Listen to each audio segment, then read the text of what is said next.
Olá pessoal, como vocês estão?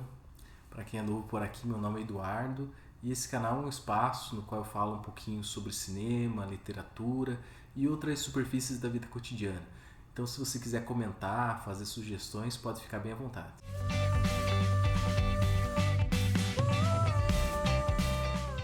Bom, diferente do vídeo passado, onde eu falei sobre um filme clássico e o clima foi bem descontraído, nesse vídeo dificilmente isso vai acontecer. Vou falar de um filme nacional, um filme baseado numa história real e de um período histórico que não deixou saudades, pelo menos para a maioria. Vou falar sobre o filme Batismo de Sangue.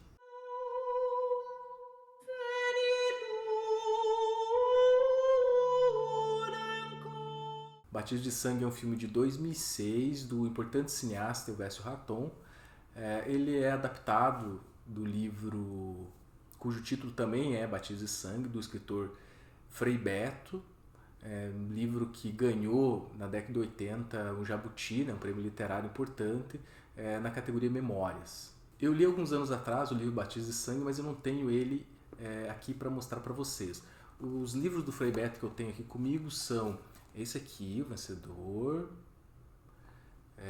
esse aqui, Hotel Brasil,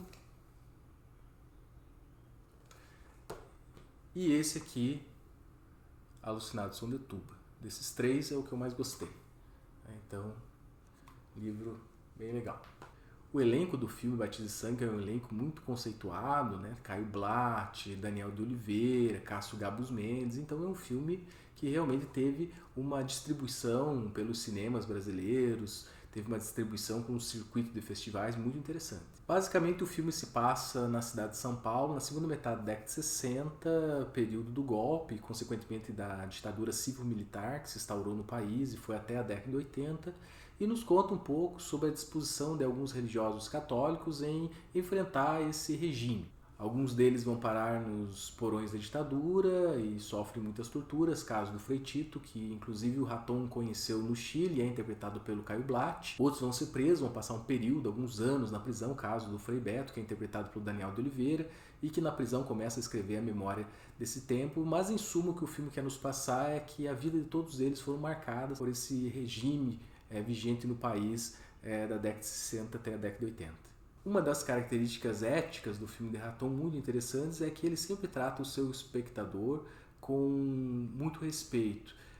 Por isso ele faz sempre filmes muito inteligentes. Isso já está bem claro nos filmes que ele fez a respeito de crianças, né, memórias de crianças. Mas aqui em Batismo de Sangue acho que ele passa um pouquinho desse limite e o filme fica muito restrito para iniciados, ou seja, para pessoas que estudam esse período e, claro, vão entender bem os pormenores de toda essa narrativa.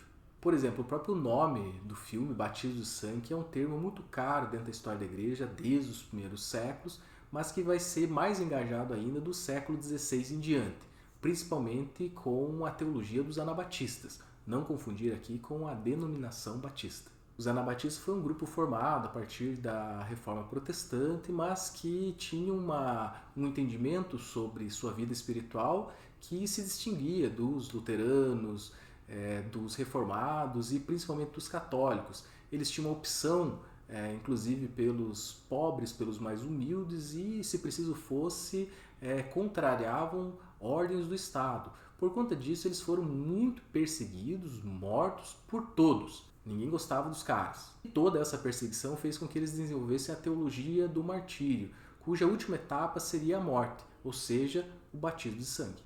Embora eu concorde que essa explicação seja difícil dentro da narrativa do filme, há um outro problema e diz respeito dos porquês aqueles jovens dominicanos começam a ser acusados de comunismo. Você é um comunista desgraçado que usa batina e o nome de Deus para pregar desordem. Porque eles passam a ter suas missas vigiadas por membros do DOPS, e isso poderia ter sido melhor desenvolvido, porque no fundo o que há é uma discussão teológica relacionada à chamada teologia da libertação.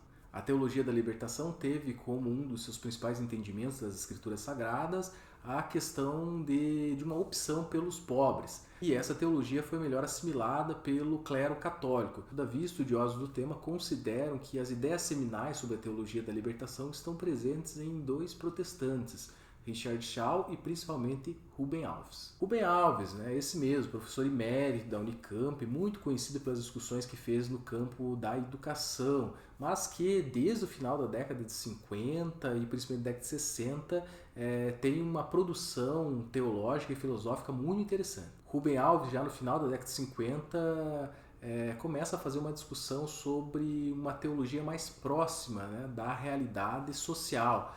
Na década de 60, período em que tem o golpe no Brasil, ele está nos Estados Unidos, está fazendo um mestrado lá, num seminário importantíssimo, Union.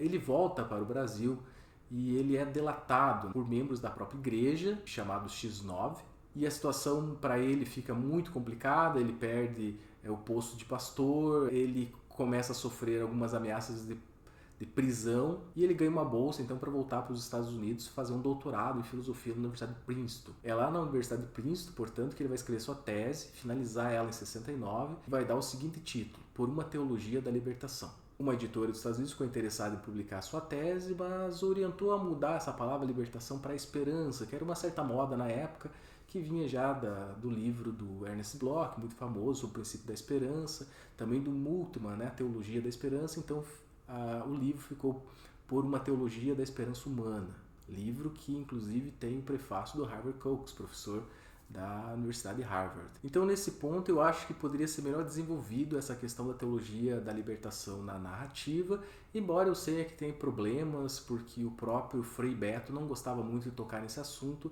e dar os créditos necessários aos protestantes. A questão é que Batismo de Sangue ganhou alguns prêmios de direção de fotografia, né?